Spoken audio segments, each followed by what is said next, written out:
This is the final exam, so it will take everything you've learned to tie this off.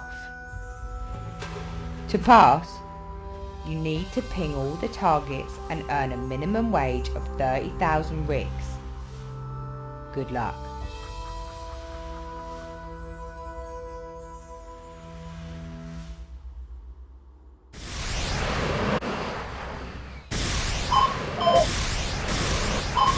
Let me show you a few little tricks from the old SRO.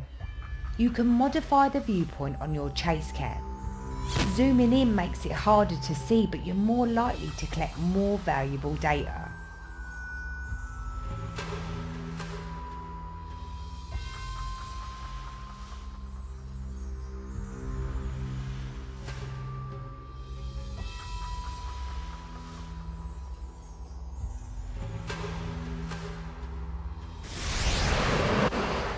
Believe it or not, there is a solution here that taps every target with a single rocket.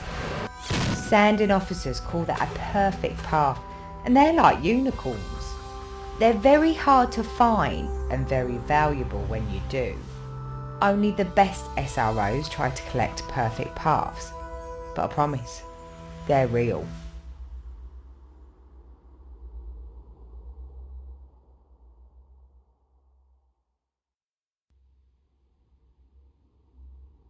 In fact, I'll set the right values in your FC just to prove my point.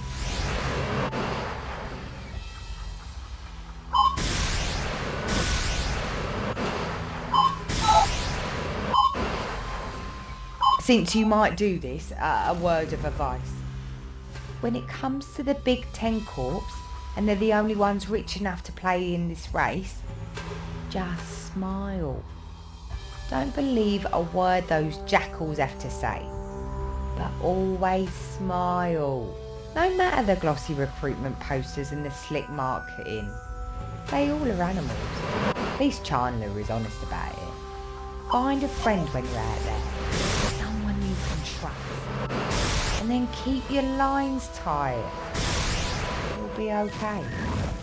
Congratulations, Puppet! You did.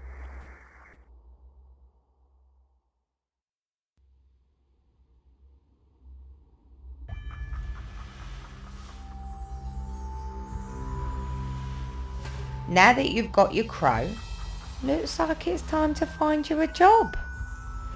Everybody wants to get the first claim out there and they'll compete for your attention. But first things first, the swig system keeps track of your money, your ribbons and basically everything you do with your career. It also lets you keep an eye on leaderboards, special events and corporate rankings. There will be another terminal on your ship.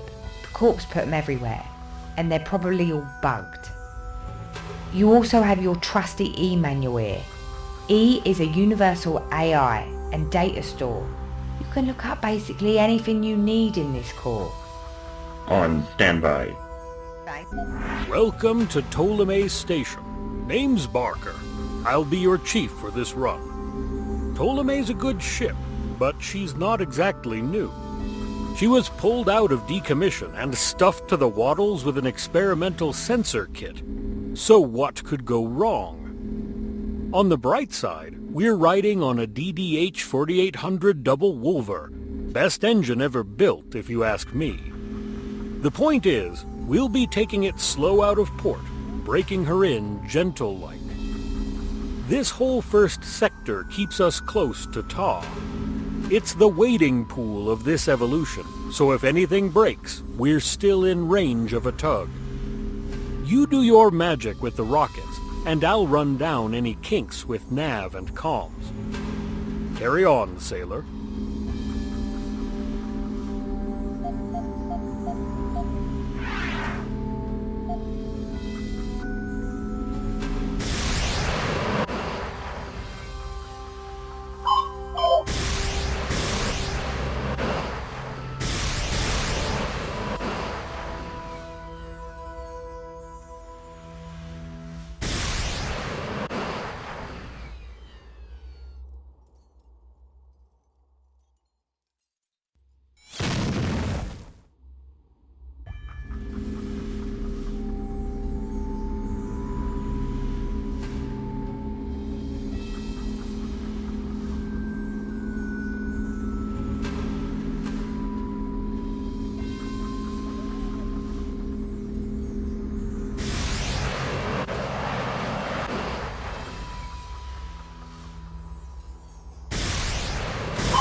Swig and E-manual data core look just fine.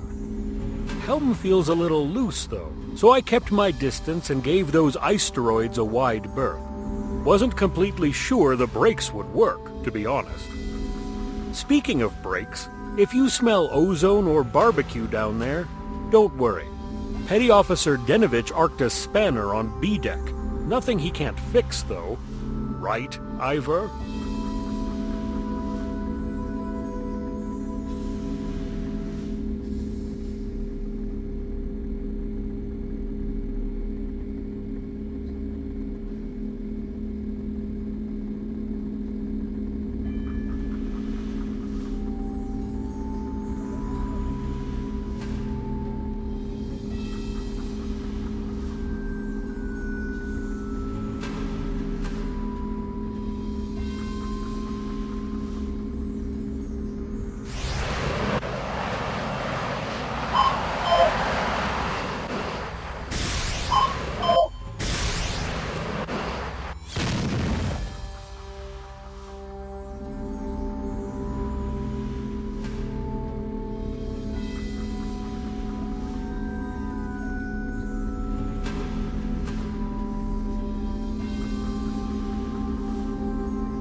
I'm seeing some noise in the comm lines. Probably just teething trouble. I'll work out the kinks here while you recon this next set. I'm surprised to find an outcropping like this so close to port. We were told the debris field was still outside Bast orbit. This doesn't bode well. Am I reading this right? Did you seriously get certified in just 3 months? I think that might be a first in the fleet. Either you're some kind of savant, or HQ is more desperate than I thought. Probably a little bit of both.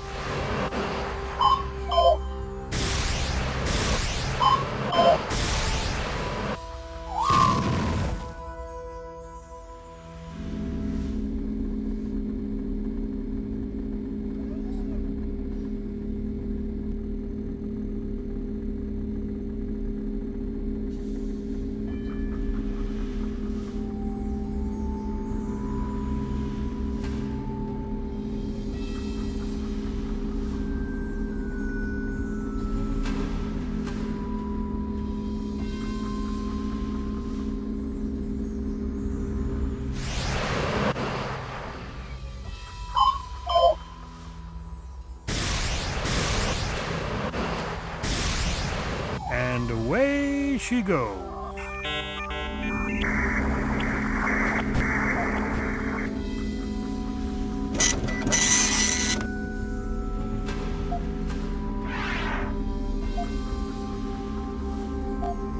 This looks like a good test for your orbiting chops. Any thrust junkie can jam on the engines and hang on, but the real money is in the orbits. Long paths should be common in your service jacket. Show me that you can read the gravitational terrain and make it work for you. The Academy says you're some kind of hotshot, so try to tap all the targets with one rocket. I dare you. So, was Haliski filling your head with dreams of a perfect path? The legend that every field can be solved with a single shot? Sounds like trap talk to me, and I don't want you spending too much time trying. But if you can do it, I'm not going to stop you.